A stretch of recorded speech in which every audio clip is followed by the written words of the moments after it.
prosperidad, energía, fortuna, alegría, tranquilidad, suerte, paz. Bambú, tu amuleto. Todo en Feng Shui. Contáctanos.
Estás viendo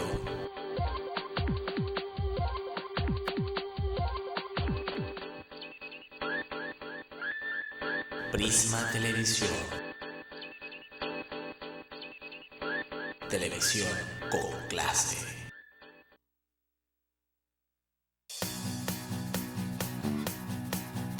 Programa mixto, informativo y de opinión que contiene elementos de lenguaje, salud, sexo y violencia que puede ser presenciado por niños, niñas y adolescentes sin la supervisión de sus madres, padres, representantes o responsables.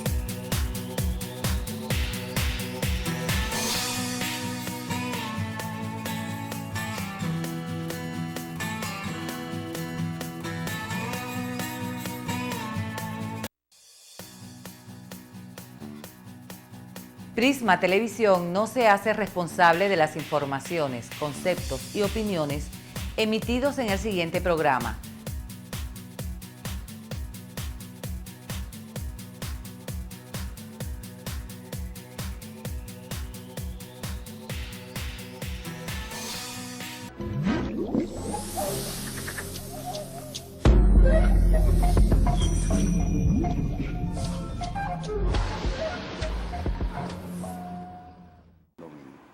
Bueno, apreciados televidentes, gracias nuevamente por permitirnos estar con ustedes a través de Prisma, su televisión con clase y este espacio de equilibrio.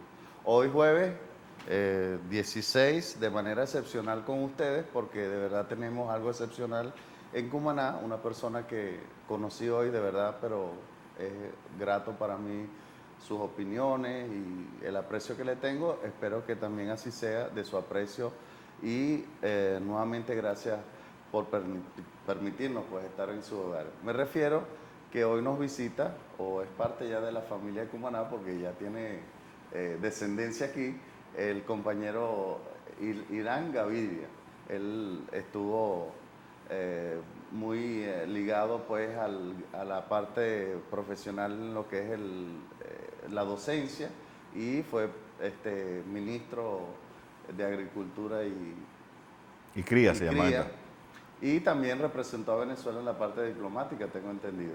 Bueno, bienvenido Irán, gracias por venir. Muchas gracias, Hayat. El espacio es tuyo y que lo atiendan bien en Cumaná sus descendientes, porque tiene descendencia. Como siempre, venir a Cumaná antes del 5º centenario de la fundación de esta ciudad, tener el calor de amigos. Es una visita que ha promovido, que ha organizado mi fraterno Geroncio Centeno. Hemos estado en contacto con personalidades de la sociedad civil, con la ex rectora de la Universidad de Oriente, la profesora Veridiana González, presencia en los medios de comunicación, reuniones esta tarde con otros miembros de la sociedad civil y también con gente vinculada al sector agroalimentario, particularmente el sector de la pesca, que es muy importante para este estado. De forma tal que estar en Cumaná, estar en Sucre es un motivo de satisfacción, de emoción, y estoy a la orden para cualquier inquietud allá que tú quieras en este espacio de equilibrio tener a bien formularnos. Bueno, gracias a los televidentes por permitirnos pues compartir con ellos muy amenamente, aunque el momento no es tan ameno, pero esperemos que a través de esta conversación sea menos para ellos, a través de transmisión de esperanza, un mejor porvenir. Primero vamos, su visita aquí a Cumaná. Tengo entendido que ya usted está por formalizar un movimiento político nacional que se llama Puente. ¿En qué consiste para que los que lo siguen en sus opiniones también lo sigan en sus gestiones políticas? Bueno, la situación del país es difícil. Tenemos un país de confrontación, lamentablemente. Después de 16 años de un discurso y de políticas públicas de acoso, de persecución, hay necesidad de un esfuerzo unitario de la nación venezolana. Los problemas que tenemos son problemas muy graves: desabastecimiento, alto costo de la vida, inseguridad personal, deterioro de los servicios públicos, pérdida de valores en la familia, en la sociedad, y esos problemas solo se resuelven si hay unidad de esfuerzos. Y en tal sentido, un grupo de dirigentes políticos que en el pasado estuvimos en iniciativas como por ejemplo Acción Agropecuaria, que fue un partido de los agricultores venezolanos, vislumbramos la posibilidad de una organización política que pueda servir como bisagra para unir esfuerzos en Venezuela y pasar de este clima de confrontación, de este clima de polarización, a un país en donde se tiendan puentes, haya esfuerzo mancomunado, y eso es lo que nos motiva a seguir recorriendo la geografía nacional. Hoy en el estado Sucre, la próxima semana estaremos en Calabozo, en el estado Guárico, estaremos también en San Fernando de Apure, hace pocos días estuvimos en el Táchira, hemos estado en Lara, en Mérida, y esto no lo hacemos recientemente. Toda mi vida ha sido una vida dedicada, sobre todo en el campo profesional, a la visita y al contacto con regiones de Venezuela. Por su visita por todo el país, ¿qué notan? O sea, el sentimiento de la gente, hay apatía, hay esperanza. ¿Qué notan la gente, Irán Gaviria, cuando la toca, la siente? Bueno, hay problemas, y esos problemas se traducen en malestar. El ama de casa que va a la bodega, al abasto y al supermercado y no consigue harinas precocidas, azúcar, carne, café, pollo, huevos, aceites vegetales, arroz, por supuesto expresa su malestar. Cuando consigue estos productos, los consigue a precios por encima de los precios regulados. Recientemente hubo en Caracas una reunión en la que participaron economistas de distintas orientaciones políticas, y la gente de Data Análisis, Luis Vicente León, hablaba que el índice de escasez de productos alimenticios con precios regulados ya llegaba al 80%. Esto significa que de cada 10 locales de expendios de alimentos, bodegas, abastos, supermercados, que se visitaban, en 8 de esos expendios no había harinas precocidas, aceite, estos productos que hemos mencionado. Y cuando se consiguen, allá el ama de casa que nos está viendo, que está a esta hora preparando su almuerzo, que está esperando la llegada de los hijos del colegio, sabe que los consigue a precios por encima de los precios regulados. Si usted consiguió esta mañana café, seguramente lo pagó por encima de 46 bolívares, que es el precio regulado. Si consiguió carne, la pagó por encima de 220 bolívares, que es el precio regulado. Si consiguió pollo, lo pagó por encima de 65 bolívares. Si consiguió arroz, lo pagó por encima de 25 bolívares, que es el precio regulado, porque no solamente hay escasez, sino que también hay alto costo de la vida. Y estos problemas, sumados a la inseguridad personal, a los apagones de luz, a las vías de comunicación que no funcionan, a la basura que no se recoge. Desde que llegamos esta mañana y hemos estado transitando por las calles de Cumaná, uno ve que hay ahí una ineficiencia en la gestión tanto de la alcaldía como de la gobernación en ese problema particular, la recolección de la basura. Y todo esto hace que la gente sienta malestar y al mismo tiempo se pronuncien por un cambio en Venezuela. Hoy el sentimiento mayoritario de nuestros compatriotas es un sentimiento de cambio. Ahora, que ese cambio sea un cambio pacífico por la vía electoral dentro del marco constitucional es lo que tenemos que lograr. Y eso es factible porque tenemos en puertas unas elecciones parlamentarias, se va a renovar la Asamblea Nacional y hay la posibilidad de que tengamos en Sucre, en el oriente del país, en toda Venezuela, diputados que correspondan a ese sentimiento mayoritario de cambio. Y parte de mi visita al estado Sucre tiene que ver con el reforzamiento de esta vía del cambio, que es la vía, repito, pacífica, constitucional, democrática y electoral. Hay que votar en las elecciones parlamentarias y expresar con el voto el sentimiento de cambio que hoy recorre pueblos, aldeas, ciudades y toda la geografía nacional. Sí, bueno, el gobierno en base a la escasez ha hablado de una guerra económica, ¿no? O sea, lo que no entiende el ciudadano a veces, o yo no entiendo, es que, por ejemplo, tema que se toca, tema que escasea. Se tocó el azúcar hace ya muchos años, el gobierno le dio pie esos argumentos a que expropiara casi todos los centrales azucareros en el país, y ahorita le dicen los dirigentes del partido de gobierno que la culpa es del señor de la bodega porque tiene una guerra económica y escasea el azúcar por culpa de él, ¿no? Aquí por lo menos más cercano Sucre, el motor que dinamiza económicamente nuestra economía es la pesca.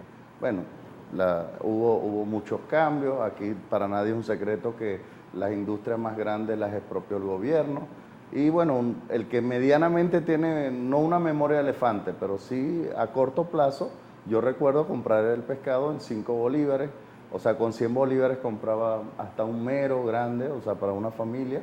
Ahorita, bueno, 100 bolívares no te compran ni siquiera un cuarto de kilo de pescado, ¿no? ¿Qué recomendaría usted, que esa es su área, pues, la agronomía y la cría? Porque es que fíjate dos cosas, ¿no? Yo recuerdo que antes los críticos de la pesca que promovieron esto, de que expropien todo esto, decían, bueno, pero es que al caso el pescado necesita fertilizantes, hay que arar el mar, ¿qué gastos tienen ellos? Solamente pescar y traer eso. Ahorita esos críticos no están, o sea, nadie critica el precio tan exorbitante del pescado. Y bueno, y aquí la proteína más económica que podemos abastecer a nuestro pueblo en Sucre es el pescado, dinamizando pues una economía que toca casi 40% de la población. Claro, sí. ¿Qué recomendaría, por ejemplo, usted, que esa es su área? Claro, por supuesto, política de altura usted maneja muy bien, pero esa es su área específica de especialidad, pues. Sí, el gobierno dice que la escasez y el alto costo de la comida es producto de una guerra económica.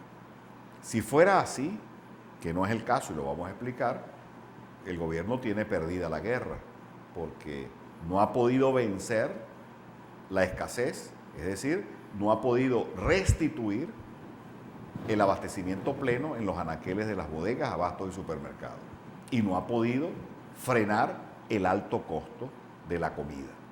Pero, ¿cómo va a ser una guerra si el principal distribuidor de alimentos y en algunos casos el principal productor de alimentos es el Estado? Arepas, que es el plato típico de los venezolanos. Se hace con maíz blanco y se producen harinas precocidas. El 51% de la capacidad de procesamiento industrial del maíz en Venezuela para producir harinas precocidas lo tiene el Estado. Si hay escasez de harinas precocidas, por lo menos la mitad es responsabilidad, por no decir culpa, del propio gobierno que no garantiza eso. Pero es que aquí a Venezuela no entra 1 kilo de azúcar, 1 kilo de trigo como materia prima, una tonelada de aceite vegetales, entre otros productos, si no lo trae el Estado. Entonces, es el Estado, en definitiva, quien estuviera acaparando. Pero no se trata de guerra económica. Lo que pasa en Venezuela es que ha caído la producción interna, estamos produciendo menos, entre otros el sector pesquero, y como hay menos oferta y la demanda se mantiene o aumenta, se produce la escasez. Y esos déficits que deberían llenarse con importaciones no se hacen por la incompetencia, por la corrupción en los niveles del sector público que se encargan del otorgamiento de las licencias, de $2, y en muchos casos, como decía, azúcar, aceites vegetales, trigos, entre otros, café, de la importación de esos bienes. Y en el caso específico de la pesca, tú decías, hay escasez y hay altos precios. Pero los altos precios no solamente es para el mero y el pargo. El alto precio es para el tajalí, el corocoro, la catalana, la cojinúa, la pepitona, que son especies, la sardina, que come el común, que come el pueblo. ¿Por qué se produce esto del fenómeno del alto precio? Bueno, porque hay menos captura, hay menos producción. Venezuela llegó a tener en Sucre el puerto pesquero más importante del país. Y de Latinoamérica también. Y la flota pesquera atunera de Sucre, Nueva Esparta y Falcón fue de las flotas pesqueras más importantes de América Latina y del mundo. Teníamos embarcaciones modernas con radares, combustible, mano de obra, capacidad de frío, y todo eso se fue perdiendo. ¿Por qué? Porque no hubo estímulos a la producción. Por el contrario, lo que se encargó el Estado fue de confiscar unidades de producción. ¿Dónde está hoy la Gaviota? Que es una planta procesadora de pescado aquí en el estado Sucre, trabajando al mínimo de su capacidad. ¿Dónde está el Central Cumanacoa, que está aquí en el estado Sucre? Que fueron empresas florecientes que recibían caña y procesaban. Bueno, prácticamente desmantelado, trabajando a su mínima capacidad. Y así uno puede revisar lo que sucedió en estos años de confiscaciones, de tomas de empresas, desde Agroisleña hasta Café Imperial, Fama de América, Lácteos Los Andes, donde puso la mano el gobierno y confiscó 1 hectárea de tierra, una planta procesadora de sardina o una torrefactora de café, la producción bajó y ahí están las consecuencias. Más escasez y los precios de la comida son exorbitantes. Tú preguntas, ¿qué hacer? Una gran alianza con el sector privado, el sector pesquero, el sector de los agricultores, de los campesinos, de los ganaderos, de quienes... Agroindustrial, de quienes procesan, de quienes proveen los insumos, para aumentar la producción, garantizar el pleno abastecimiento. En este país, allá, nosotros tenemos la capacidad para pleno abastecimiento. Lo que ellos llaman soberanía alimentaria. Lo que está en la Constitución y se dice que es soberanía alimentaria, en el artículo 305. Nosotros podemos tener todo el pescado que los venezolanos requieran a precios razonables. Toda la carne de bovino, pollo, huevo, cerdo, café, harinas precocidas, arroz, aceites vegetales. ¿Qué se requiere para eso? Voluntad política. Y se requiere un gobierno nacionalista, un gobierno que prefiera abastecer la despensa nacional con producción y empleo de los venezolanos y no con importaciones como se ha hecho hasta ahora. Bueno, esa posibilidad la tenemos por delante. En las próximas elecciones parlamentarias votemos para castigar esta situación de hambre, de desabastecimiento, de inseguridad jurídica y personal, de altos precios por candidatos que representen la alternativa democrática. Aparte de eso, el Estado siempre, y está establecido en la Constitución, en el artículo 299 y 308, que el Estado, de la mano con el sector privado, están para diseñar políticas económicas que faciliten esto que usted dice. Pero usted, como conocedor de la materia, también hay incentivos. O sea, proclamar y dar confianza al empresario para que invierta y también incentivos para que eso suceda también. Porque cuando traemos pollo de Brasil, estamos incentivando por supuesto, un pollo que cuesta de repente en dólares mucho más caro, lo subsidia el Estado a través de un control, un sistema cambiario, y bueno, pero estás motivando, incentivando mano de obra de otros países, que no tiene nada de malo, pero, o sea, pudiéramos hacerlo en Venezuela. Esas políticas de motivación, incentivación, de confianza, ¿cómo las dibujaría usted en este momento? Bueno, son necesarias, Ayad. Hay necesidad de respetar, de estimular el sector privado, con base en la Constitución. Tú has citado un artículo, el artículo 299, sobre el régimen socioeconómico de la República, en donde se establece una alianza entre el sector público y el sector privado para promover la inversión, la producción, el empleo. Incluso habla ese artículo de la libre competencia. Las empresas familiares, cooperativas, o sea, todas. Exactamente. Entonces, requerimos un gobierno que, en lugar de ser un gobierno enemigo de los productores nacionales, que sea, en lugar de un gobierno como el actual, que es enemigo de la iniciativa privada, de la iniciativa autóctona, sea un gobierno amigo de los empresarios, de los trabajadores, de los pequeños inversionistas, que facilite con infraestructura, con seguridad, la inversión y la producción, y eso tenemos que lograrlo por la vía pacífica, democrática y constitucional. Aumentar la producción en Venezuela es posible, es una necesidad, pero eso requiere que se respete la Constitución y eso requiere un gobierno que sea aliado de la iniciativa nacional, un gobierno nacionalista, no un gobierno que prefiera importar que abastecer la despensa nacional con productos nacionales. Otro tema que usted quiera tocar en el ámbito de la política nacional, como por ejemplo la Asamblea Nacional en estos momentos. Mucha gente en la calle se queja, y me lo ha dicho personalmente, de que los diputados, o sea, que ellas no piensan votar más por diputados que den ley habilitante, porque para eso se les paga, para que legislen, para que controlen, para que de alguna forma el Poder Ejecutivo no tenga rienda suelta sobre el país, sino que un parlamento que representa las voces y todo el sentimiento nacional discuta pues los asuntos nacionales. Claro, claro. ¿Cómo está en este momento la Asamblea Nacional? Bueno, yo estoy de acuerdo con aquellos venezolanos, con aquellos sucrenses que dicen: yo no voto por diputados o por candidatos a diputados que den leyes habilitantes. ¿Por qué? Porque si tú eliges un diputado por Sucre, es para que ese diputado promueva en la Asamblea Nacional leyes en beneficio del Estado Sucre y promueva debates en la Asamblea Nacional en beneficio del Estado Sucre. Pero si tú llevas a la Asamblea Nacional diputados que no promueven debates y que levantan la mano para dar leyes habilitantes cuando no se necesitan, como es el caso ahora, esa persona, ese elector, tiene razón. Vote en las próximas elecciones por diputados en el Estado Sucre que vayan a la Asamblea Nacional a plantear los problemas de la inseguridad, los problemas de la basura, los problemas de la droga, los problemas de los malos servicios, diputados que no se arrodillen ante el Poder Ejecutivo y usted tiene el poder de hacerlo. Entonces, tu pregunta es muy pertinente. En la próxima elección, vote usted por diputados que estén a su servicio y no por diputados que estén al servicio del gobierno.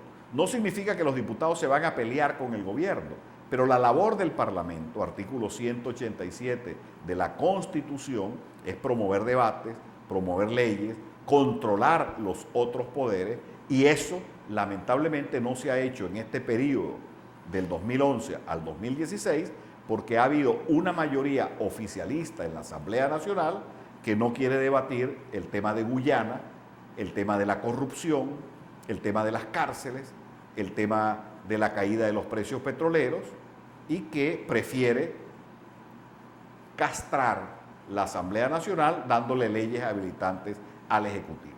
Eso debe cambiar, eso va a cambiar.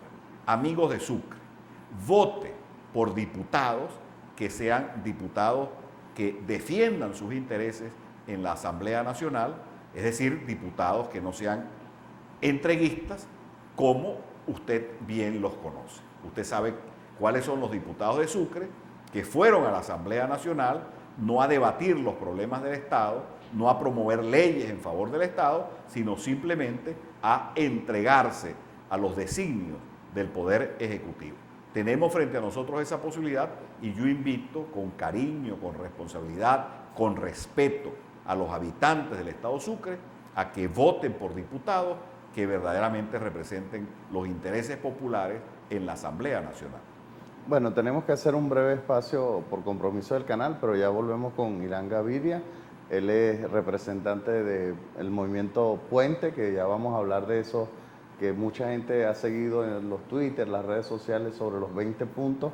Vamos a hablar un poco de eso que a la gente le ha gustado. Pero al regreso, ya regresamos, queridos televidentes.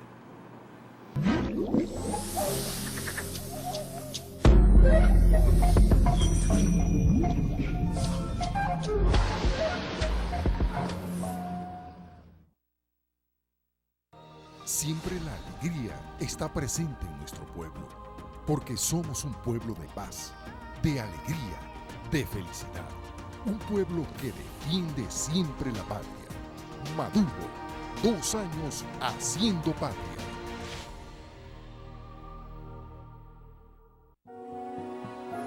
Bambú, tu amuleto.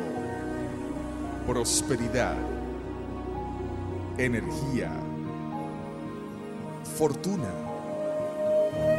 alegría, tranquilidad, suerte, paz.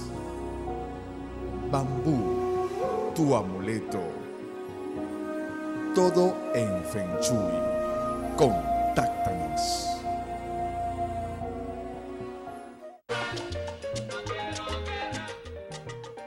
Hacia las 10 millones de firmas. Únete a la voz colectiva que grita: Obama, deroga el decreto ya. Acércate a cualquiera de los puntos de recolección desplegados a nivel nacional y dile no al decreto imperial. Porque Venezuela no es una amenaza. Somos esperanza.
Estando cada quien en lo suyo, a veces no nos damos cuenta de lo mucho que nos apoyamos y necesitamos. Pero con el esfuerzo articulado de cada uno de nosotros, también es posible dar mucha vida a mi país. Somos la Venezuela que trabaja.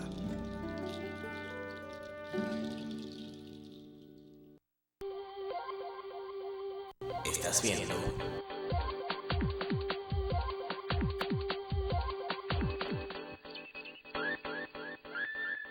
Prisma Televisión. Televisión con clase.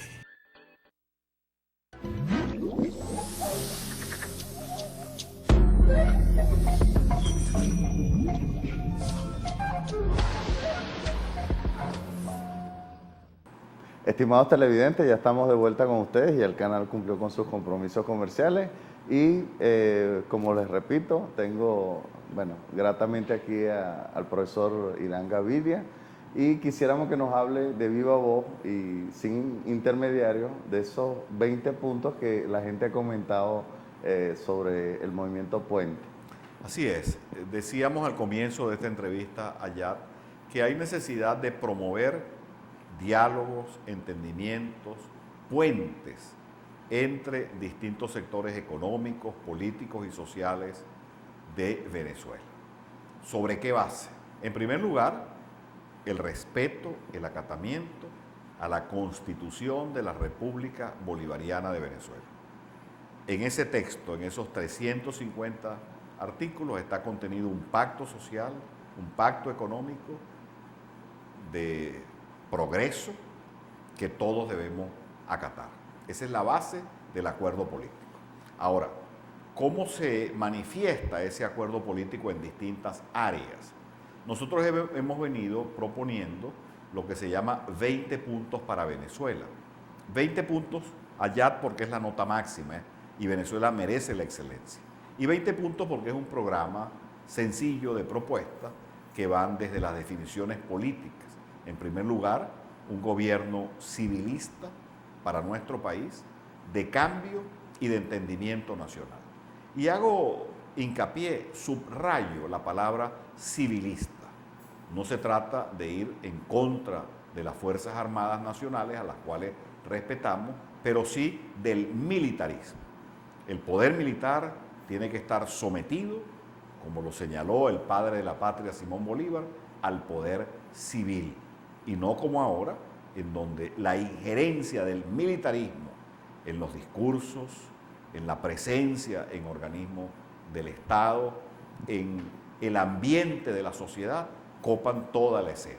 Requerimos gobiernos civilistas de cambio y entendimiento nacional.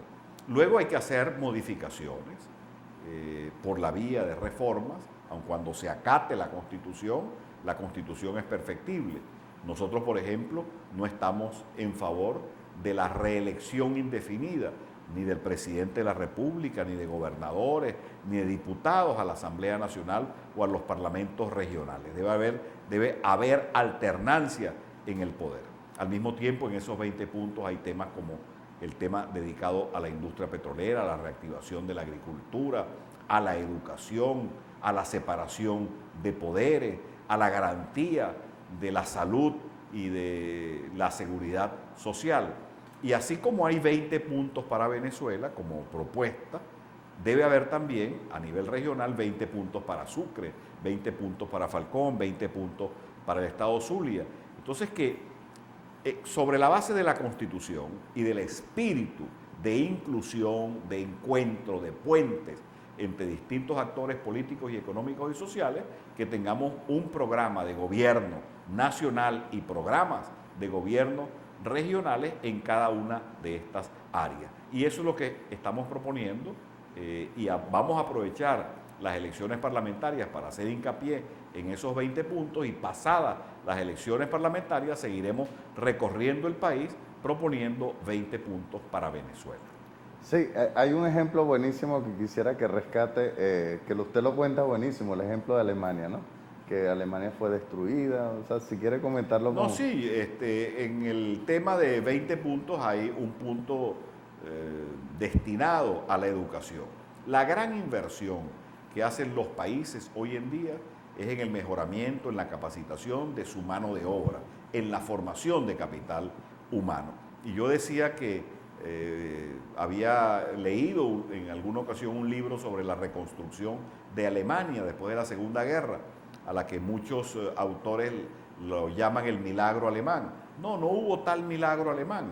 Las guerras destruyen lo físico, los puentes, las industrias, las casas, incluso las vidas humanas, que es lo más lamentable. Pero la capacidad que las sociedades han venido acumulando en materia profesional no es destruido por las guerras. Eso significa que la base del progreso, la base del desarrollo es la capacidad intelectual, la capacidad profesional. Por esa razón hay que invertir en educación, tener gente, tener estudiantes, tener recursos humanos, tener capital humano altamente formado. Desde la escuela, incluso antes de la escuela, desde el hogar, los valores, los principios, deben inculcarse. Y en las escuelas, empezando por la escuela primaria, los maestros, las instalaciones, los apoyos tecnológicos deben ser los mejores.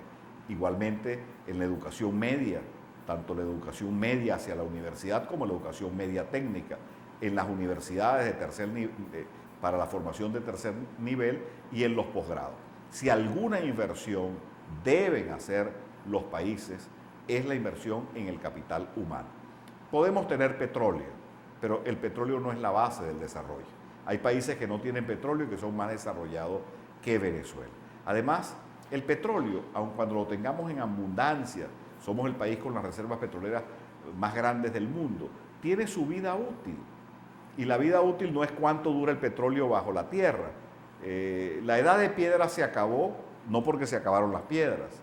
La edad de carbón se acabó no porque se acabara el carbón, sino porque vinieron otras tecnologías. Y ya tenemos hoy, en el siglo XXI, tecnologías que están compitiendo con el petróleo.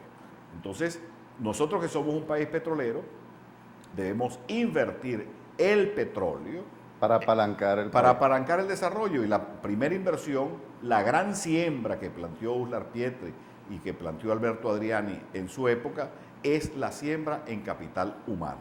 Si alguna revolución hay que hacer en Venezuela, es la revolución del conocimiento, de la tecnología, en definitiva, la revolución del hombre, la revolución del capital humano. Y eso está contenido en los 20 puntos. No quiero perder la oportunidad porque tenemos algo en común, aunque no seamos comunistas, ¿no? Usted y yo estuvimos cerca del gobierno por una esperanza, por un cambio, y de verdad usted estuvo cerca del presidente Chávez, yo también en muchos eventos empresariales, gremiales empresariales, también lo estuve, pero hay un sentimiento de la gente que dice, bueno, por lo menos en lo particular, no sé si usted lo comparte, de que dice, Miguel es traidor, y yo me siento, o mucha gente dice, no, Miguel se decepcionó. ¿Qué le diría a la persona que está decepcionada pero no se ha atrevido a declarar esa decepción o afrontar esa decepción? Sí, muchos venezolanos, millones de venezolanos, creímos al final de los años 90 en la propuesta de cambio del presidente Chávez. Yo lo acompañé en la campaña electoral por muchos pueblos de Venezuela. Obtuve de él su respeto y su consideración y él obtuvo de mí igualmente mi respeto y mi consideración. Sin embargo, tomamos caminos distintos. A mi juicio, las promesas que se hicieron de estimular la producción interna, garantizar la propiedad, luchar contra la corrupción, separar los poderes públicos, reconocer y respetar la disidencia, no se cumplieron y tomamos caminos distintos. Eso sin perder el respeto, el aprecio y la consideración. Si usted es uno que creyó en su momento en ese proyecto y hoy se ve decepcionado o decepcionada porque ve al alcalde o al concejal que se enriquecieron de la noche a la mañana, o al gobernador o al diputado, si ve que ha proliferado la corrupción, si usted que creyó en el proyecto y no consigue harinas precocidas, ni leche ni carne, y cuando las consigue tiene que pagarlas más caras, si usted ha sido víctima de la inseguridad cuando se prometió acabar con la inseguridad y la impunidad, bueno, usted está viviendo en un país maravilloso, no pierda la esperanza, y así como en el 98, o en el 2000, o en el 2006, o en el 2012, votó por la propuesta del presidente Chávez y se siente frustrado, no pierda la esperanza. Vote por una alternativa democrática.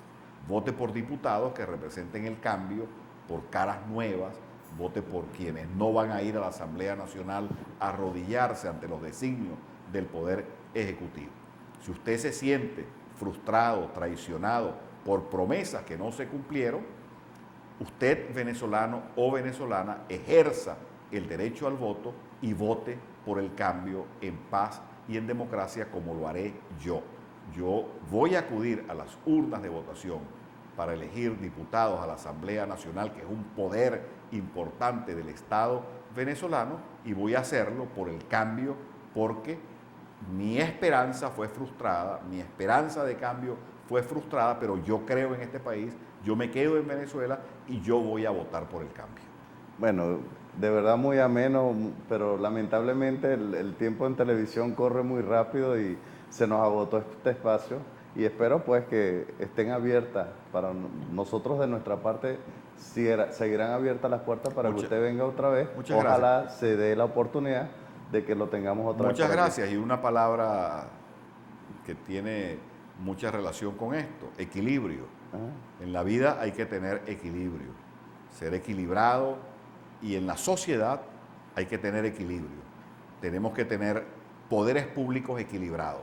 Una sociedad que tiene poderes públicos desequilibrados en una sola dirección, que los jueces no dictan sentencias de acuerdo a la verdad, sino de acuerdo a conveniencias políticas, ni la fiscalía, que la Contraloría no persigue a los corruptos porque tienen un determinado color político, es un país desequilibrado.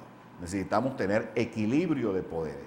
¿Y quién establece el equilibrio de poderes en una sociedad democrática? La Asamblea Nacional.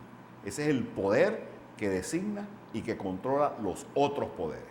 De forma tal que la elección de la Asamblea Nacional es muy importante si tú quieres tener un país en equilibrio, como es el nombre de este programa.